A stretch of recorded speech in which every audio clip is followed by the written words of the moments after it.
Hi viewers, welcome back to our channel. இந்த வீடியோவில் நம்ம CMA Final Paper 18 Corporate Financial Reportingல Chapter 1 Accounting Standards அதில் Ind AS 16 Property Plant and Equipmentல இருக்க Illustration 8 தான் பார்க்க போகிறோம். ஸோ ப்ராப்ளம் பார்க்குறதுக்கு முன்னாடி நம்ம கொஞ்சம் Ind AS 16ல இருக்க கான்செப்ட்ஸ் கொஞ்சம் பார்த்துட்டோம் அப்படின்னா நமக்கு இன்னும் கொஞ்சம் கிளாரிட்டி கிடைக்கும் ப்ராப்ளம் பார்க்க. ஸோ இப்போ வாங்க வீடியோக்குள்ளே போகிறதுக்கு முன்னாடி நம்ம சேனலை சப்ஸ்கிரைப் பண்ணாமல் பார்த்துட்டு இருந்தீங்கன்னா சப்ஸ்கிரைப் பண்ணிக்கோங்க ஃப்ரெண்ட்ஸ். என் வீடியோ உங்களுக்கு யூஸ்ஃபுல்லாக இருந்தால் உங்கள் ஃப்ரெண்ட்ஸ் எல்லாரும் CMA படிக்கிறவங்களுக்கு இதை ஷேர் பண்ணுங்கள், எனக்கும் கொஞ்சம் இப்போ தான் ஹெல்ப்ஃபுல்லாக இருக்கும்.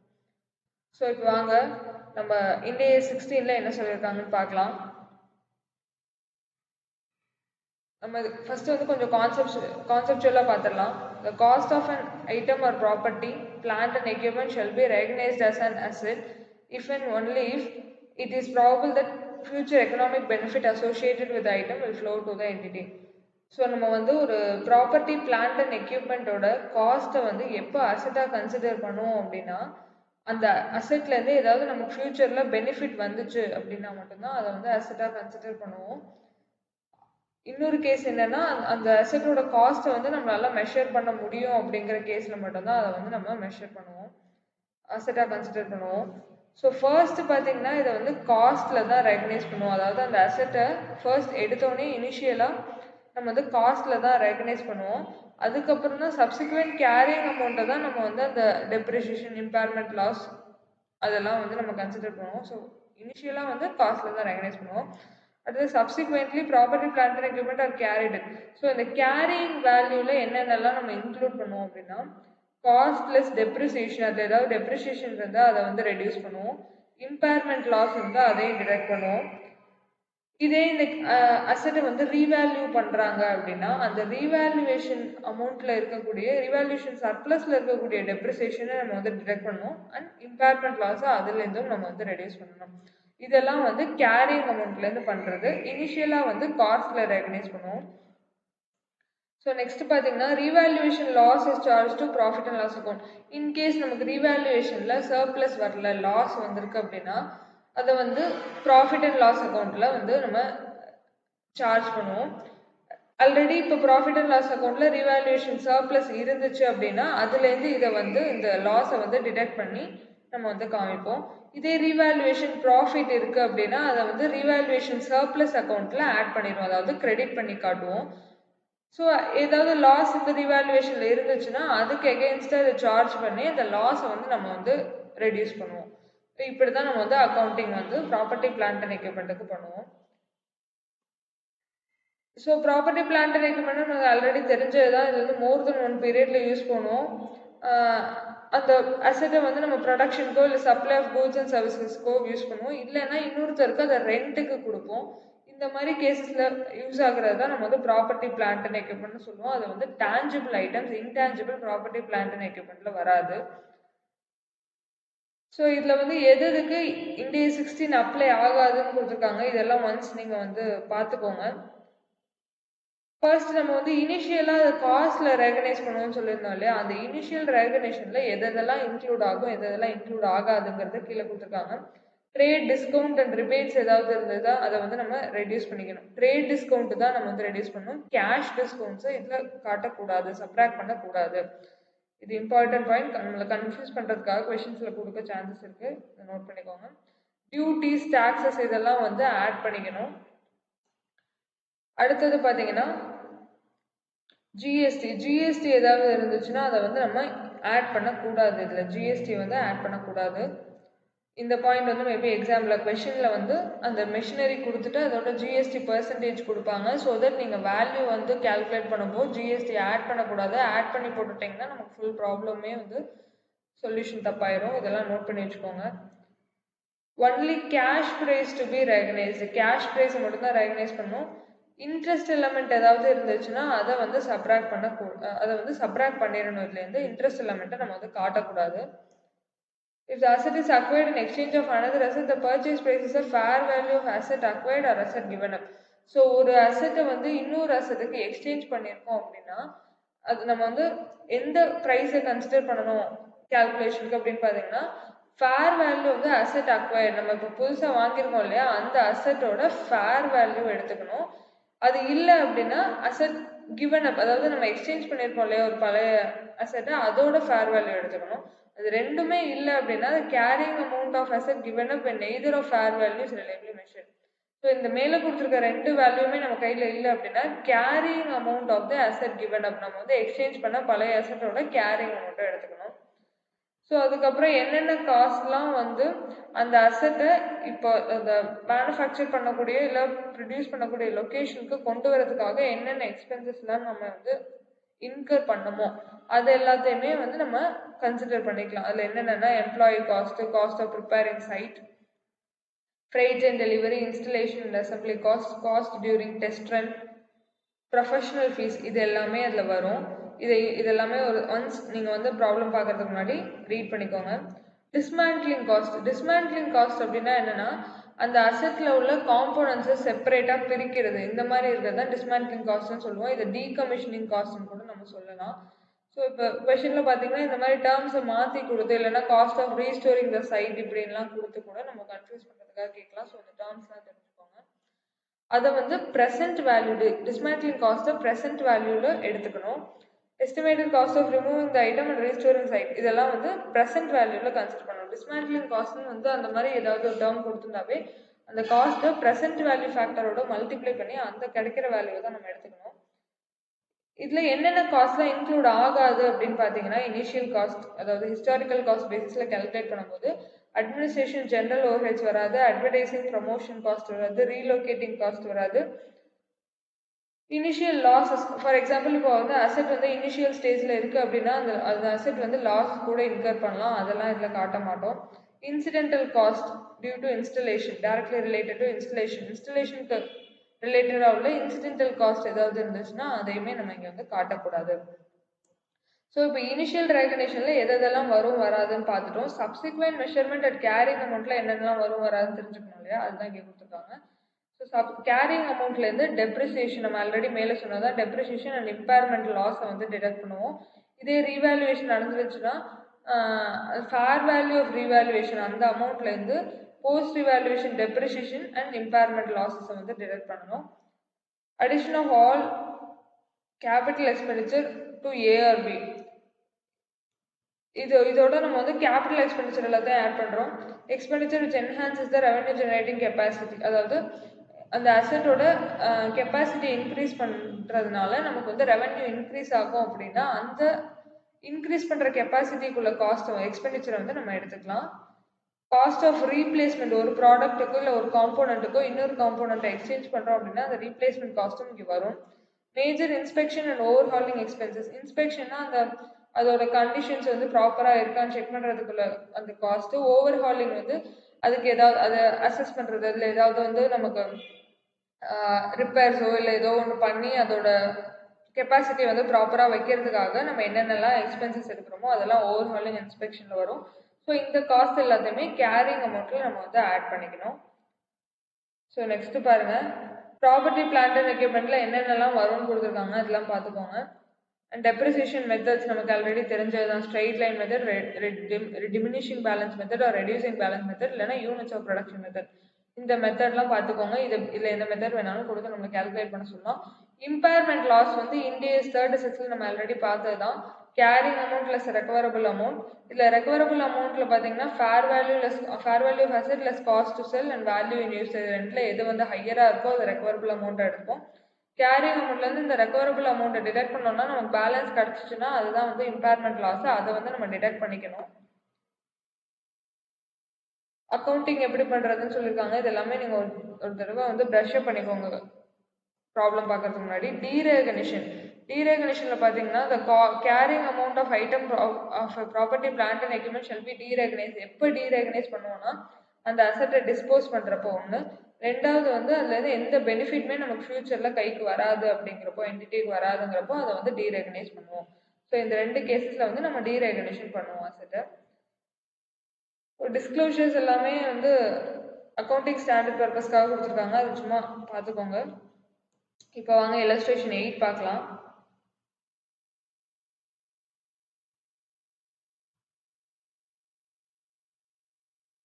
So illustration 8, Alpha has a machinery at cost வந்து 4800ல ஒரு மெஷினரி அவங்க வச்சிருக்காங்க. ப்ரொவிஷன் ஃபார் டெப்ரிசியேஷன் அந்த இயர்க்கானது 1/4/2018ல ப்ரொவிஷன் ஃபார் டெப்ரிசியேஷன் வந்து 1600 இருக்கு. ஆன் த டேட் இந்த டேட்லயே remaining life of the machine வந்து 6 இயர்ஸ் ரிமைனிங் லைஃப் இருக்கு. ரெசிடியூவல் வேல்யூ பார்த்தீங்கன்னா 800 இருக்கு. ஸோ இது எல்லாமே கொடுத்துருந்தாங்கனாவே நமக்கு வந்து நம்ம கெஸ் பண்ணிக்கலாம் இது வந்து ஸ்ட்ரைட் லைன் மெத்தடில் depreciation போடணுங்கிறத. On the same date, one component of the machine is replaced. The price of new component வந்து 600. ஸோ அதே டேட்டில் 1/4/2018 அன்னைக்கு ஒரு காம்போனண்ட் வந்து ரீப்ளேஸ் பண்ணியிருக்காங்க. நியூ காம்போனண்டோட வேல்யூ பார்த்தீங்கன்னா 600 அண்ட் ஓல்டு காம்போனண்டோட பார்த்தீங்கன்னா 500. அந்த ஓல்டு காம்போனண்ட்டுக்கு அக்யூமுலேட்டட் டெப்ரிசியேஷன் வேற இருக்கு, அதோட வேல்யூ வந்து 200 கொடுத்துருக்காங்க. Supplier of new component took the old component fair value of 360. So அந்த நியூ காம்போனண்ட்டை சப்ளை பண்ணுறவர் இந்த எக்ஸ்சேஞ்ச் பண்ணிக்கிறாரு ஓல்டு காம்போனண்ட்டை என்ன வேல்யூக்கு அப்படின்னா 360க்கு எடுத்துக்கிட்டாரு. இது வந்து ஃபேர் வேல்யூ. ஸோ இப்போ 31/3/2019 அன்னைக்கு பார்த்தீங்கன்னா மெஷினை வந்து ரீவேல்யூ பண்ணுறாங்க. ஸோ ரீவேல்யூ பண்ணுறதோட வேல்யூ பார்த்தீங்கன்னா 5000 வந்து நமக்கு கிடைக்குது. ஆன் 31/3/2020ல இம்பேர்மெண்ட் லாஸ் பார்த்தீங்கன்னா ஒரு 900 ரெகனைஸ் பண்ணியிருக்காங்க. ஸோ இது எல்லாத்தையும் வச்சு நமக்கு ஜேர்னல் என்ட்ரிஸ் கேட்டிருக்காங்க. Accounting treatment to be made இந்த ஃபினான்ஷியல் ஸ்டேட்மெண்ட் ஃபார் இந்த இயர்ஸ் 31/3/19, 31/3/20 அண்ட் 33/21 அன்னைக்கு ஜேர்னல் என்ட்ரியும் அக்கௌண்டிங் ட்ரீட்மெண்ட்டும் கேட்டிருக்காங்க. டெப்ரிசியேஷன் வந்து ஸ்ட்ரைட் லைன் மெத்தடில் போட சொல்லிட்டாங்க. ஸோ இப்போ வாங்க நம்ம சொல்யூஷன் பார்க்கலாம்.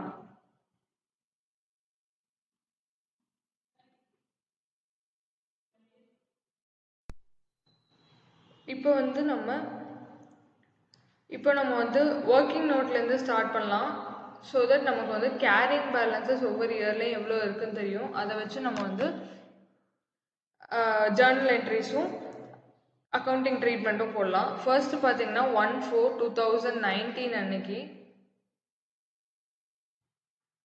1/4/2019 அன்னைக்கு பார்த்தீங்கன்னா அந்த மெஷினோட காஸ்ட் வந்து 4800 சொல்லியிருந்தாங்க இல்லையா, அதுலேருந்து ப்ரொவிஷன் ஃபார் டெப்ரிசியேஷனை டிடெக்ட் பண்ணி பேலன்ஸ் வந்து இங்கே கொடுக்கல, பை மிஸ்டேக் புக்கில் பிரிண்டிங் மிஸ்டேக்கில் அது கொடுக்கல. பேலன்ஸ் வந்து நீங்கள் 3200 இந்த இடத்துல நோட் பண்ணிக்கோங்க.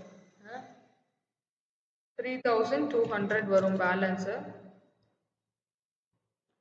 ஸோ நெக்ஸ்ட் பார்த்தீங்கன்னா replacement cost of new component. அதே டேட்டில் மெஷின் வந்து ரீப்ளேஸ் பண்ணியிருக்காங்க இல்லையா, ஸோ அந்த நியூ காம்போனண்ட்டோட ரீப்ளேஸ்மெண்ட் காஸ்ட் வந்து பார்த்தீங்கன்னா 600. ஆனால் ஓல்டு காம்போனண்ட்டோட கேரிங் அமௌண்ட் வந்து 500 இருக்குது, அதோட டெப்ரிசியேஷன் வந்து 200.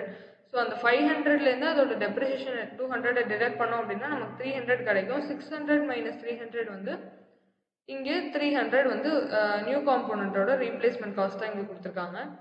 ப்ராஃபிட் ஆன் டிஸ்போசல் பார்த்தீங்கன்னா நமக்கு வந்து ரீப்ளேஸ்மெண்ட் காஸ்ட் வந்து 300 இருக்குது, ஆனால் அவங்க நியூ சப்ளையர் வந்து எடுத்துக்கிட்ட வேல்யூ வந்து 360. ஸோ எக்ஸஸ் வந்து 60 இருக்கு இல்லையா, அந்த 60 வந்து நமக்கு ப்ராஃபிட் ஆன் டிஸ்போசல்.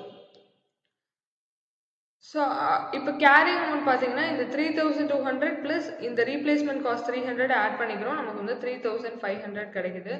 இந்த ப்ராஃபிட் ஆன் டிஸ்போசலில் வந்து நம்ம வந்து ப்ராஃபிட் அண்ட் லாஸ் அக்கௌண்ட் போடும்போது இதை வந்து நம்ம காமிப்போம்.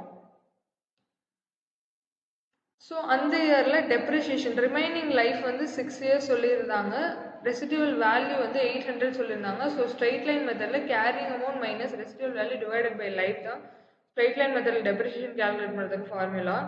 ஸோ அதை பேஸ் பண்ணி நம்ம கேல்குலேட் பண்ணும்போது இங்கே பார்த்தீங்கன்னா 450 நமக்கு வந்து இந்த இயரில் டெப்ரிசியேஷன் கிடைக்குது. அதை டிடெக்ட் பண்ணுறோம், அந்த 3500 டிடெக்ட் பண்ணோன்னா 3050 வந்து கேரிங் அமௌண்ட் ஆன் 31/3/2019 அன்னைக்கு நமக்கு கையில் இருக்குது. ஸோ நெக்ஸ்ட் பாருங்கள், இப்போ 31/3/2019 அன்னைக்கு என்னென்ன அட்ஜஸ்ட்மெண்ட்ஸ் இருக்குன்னு பார்ப்போம். ரீவேல்யூவேஷன் நடந்திருக்கு. ஸோ ரீவேல்யூவேஷன் பண்ண வேல்யூ எவ்வளோன்னு பார்த்தீங்கன்னா 5000. ஆனால் நமக்கு இங்கே கேரிங் பேலன்ஸ் வந்து 3050 தான் இருக்குது.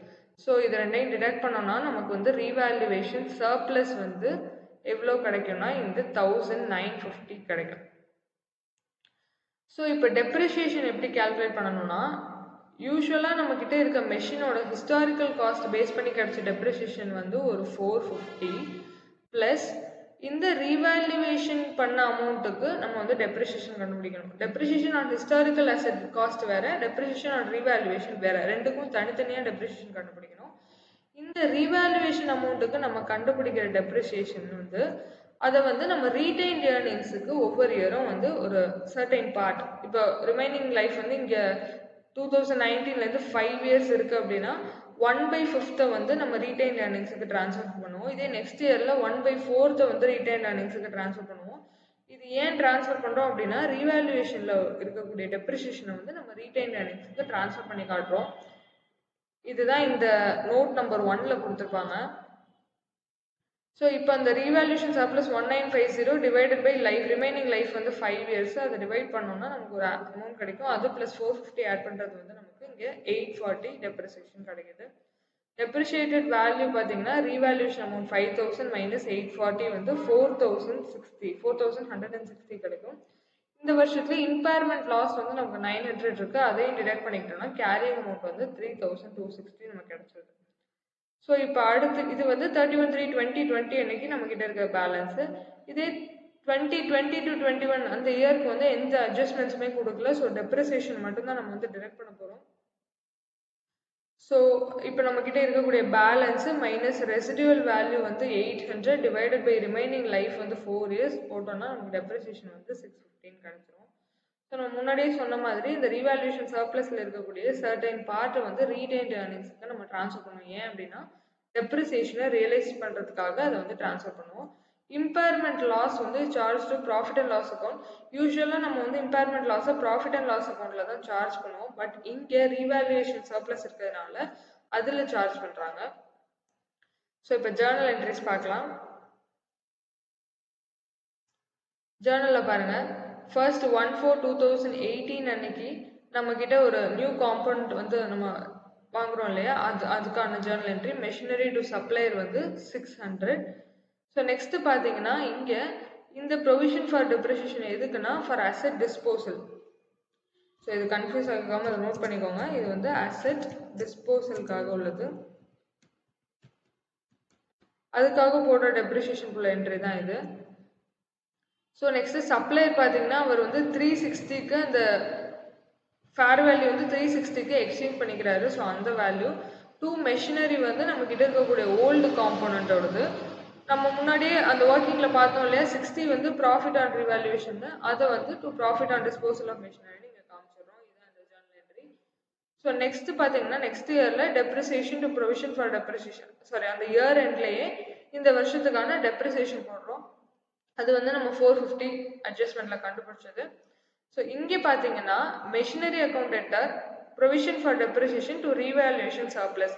ரீவேல்யூவேஷன் சர்ப்ளஸ்ங்கிறது நமக்கு தெரிஞ்சிருக்கும். பட் இந்த மெஷினரி அக்கௌண்ட் 100 இது எப்படி வந்துச்சுன்னு பார்த்தீங்கன்னா, ஸோ நமக்கு அந்த நியூ காம்போனண்ட்டுக்கும் ஓல்டு காம்போனண்ட்டுக்கும் ஒரு டிஃப்ரென்ஸ் இருக்கு இல்லையா. இந்த இடத்துல பாருங்க, price of the new component வந்து 600 சொல்லியிருக்காங்க. So price of the new component வந்து 600 இந்த இடத்துல சொல்லியிருக்காங்க இல்லையா. நியூ காம்போனண்ட் வந்து 600, ஓல்டு காம்போனண்ட் வந்து 500. ஸோ இந்த டிஃப்ரென்ஸ் ஆஃப் 100 இதை தான் வந்து நம்ம அங்கே மெஷினரின்னு காமிக்கிறோம். ஸோ அந்த 100 இப்படி தான் நமக்கு கிடைக்கும். இப்போ கீழே பார்க்கலாம். இந்த ஸ்டெப்பில் பாருங்கள், இந்த 100 எப்படி வந்துச்சுன்னா இந்த பேசிஸில் தான் வந்துச்சு. ஸோ ரிமைனிங் இருக்கிறத ப்ரொவிஷன் ஃபார் டெப்ரிசியேஷன் அந்த இடத்துல காமிச்சிடுறோம். ஸோ நெக்ஸ்ட் ஸ்டெப் பார்த்தீங்கன்னா அடுத்த வருஷத்துக்கு depreciation to provision for depreciation. இது வந்து நம்ம அந்த ரீவேல்யூவேஷன் சர்ப்ளஸோட டெப்ரிசியேஷனையும் ஹிஸ்டாரிக்கல் காஸ்ட் பேஸ் பண்ண டெப்ரிசியேஷன் ரெண்டையும் ஆட் பண்ணி 840 இங்கே காட்டுறோம். அடுத்து impairment loss account data to machinery வந்து அது ஒரு 900 இங்கே காமிக்கிறோம். இந்த இயரில் உள்ள அட்ஜஸ்ட்மெண்ட் முடிஞ்சிருச்சு. அடுத்து லாஸ்ட் இயரில் பார்த்தீங்கன்னா டெப்ரிசியேஷன் நம்ம ஃபைண்ட் அவுட் பண்ண 615 காட்டுறோம். இவ்வளோ தான் வந்து ஜேர்னல் என்ட்ரி. இப்போ பார்த்தீங்கன்னா அக்கௌண்டிங் ட்ரீட்மெண்ட், அதாவது ப்ராஃபிட் அண்ட் லாஸ் அக்கௌண்ட்லையும் பேலன்ஸ் ஷீட்லையும் இது எப்படி ரிஃப்ளெக்ட் ஆகுங்கிறத பார்க்க போகிறோம். So first year 31/3/2019 profit on disposal ஒரு 60, அதை வந்து கிரெடிட் பண்ணுவோம்.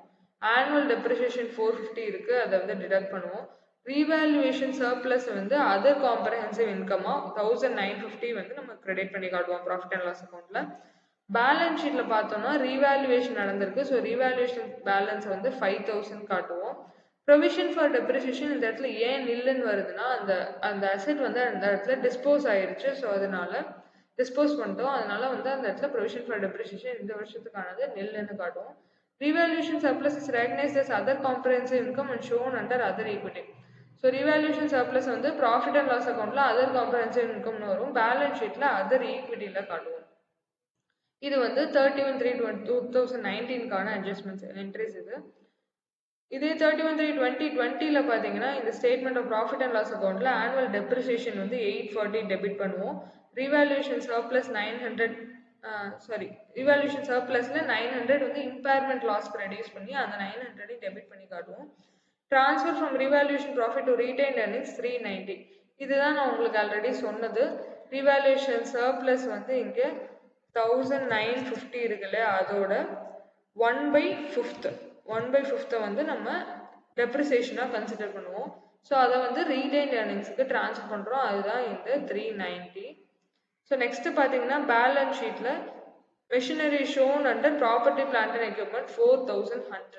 ஸோ இது பார்த்தீங்கன்னா அந்த ரீவேல்யூஷன் வேல்யூவான 5000ல இருந்து நமக்கு 900 அந்த இம்பேர்மெண்ட் லாஸ் இருக்கு இல்லையா, அதை சப்ராக்ட் பண்ணோம்னா 4100 நமக்கு கிடைக்கும். ஸோ இந்த பேலன்ஸ் இப்படி தான் வந்துச்சு. ஸோ நெக்ஸ்ட் பாருங்க, ப்ரொவிஷன் ஃபார் டெப்ரிசியேஷன் 840, அதையும் வந்து பேலன்ஸ் ஷீட்ல மெஷினரி கீழே காட்டுவோம்.